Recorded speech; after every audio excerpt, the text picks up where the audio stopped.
ರಾಮನಗರ ಜಿಲ್ಲೆಯ ಕನಕಪುರ ನಗರದಲ್ಲಿ ಆತಂಕ ಹುಟ್ಟಿಸುವಂತಹ ಘಟನೆ ನಡೆದಿದೆ. ವೈದ್ಯ ಆತ್ಮಹತ್ಯೆ ಮಾಡಿಕೊಂಡ 2 ದಿನಗಳಲ್ಲಿ ಅದೇ ಆಸ್ಪತ್ರೆಯಲ್ಲಿ ಕೆಲಸ ಮಾಡ್ತಾ ಇದ್ದಂತಹ ನರ್ಸ್ ಕೂಡ ನೇಣಿಗೆ ಶರಣಾಗಿರುವುದು ಹಲವು ಅನುಮಾನಗಳಿಗೆ ಕಾರಣವಾಗಿದೆ. ನವೋದಯ ಆಸ್ಪತ್ರೆಯಲ್ಲಿ ನರ್ಸ್ ಆಗಿ ಕೆಲಸ ಮಾಡ್ತಿದ್ದಂತಹ ಸರಸ್ವತಿ ಇವರಿಗೆ 45 ವರ್ಷ ಆಗಿತ್ತು. ಇವರು ತಮ್ಮ ನಿವಾಸದಲ್ಲಿ ನೇಣು ಬಿಗಿದುಕೊಂಡು ಆತ್ಮಹತ್ಯೆಯನ್ನ ಮಾಡಿಕೊಂಡಿದ್ದಾರೆ.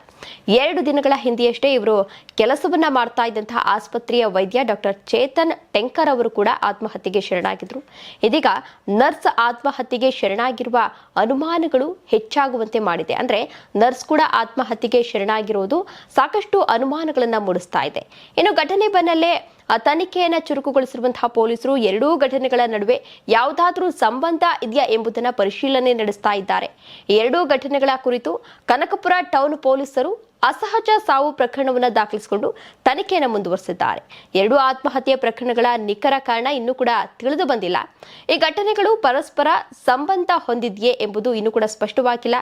ಮೃತರ ಕುಟುಂಬ ಸದಸ್ಯರನ್ನು ವಿಚಾರಣೆಯನ್ನ ನಡೆಸಲಾಗುವುದು ಅಂತ ಹೇಳಿ ಪೊಲೀಸ್ ಅಧಿಕಾರಿಯೊಬ್ಬರು ಈಗಾಗಲೇ ತಿಳಿಸಿದ್ದಾರೆ.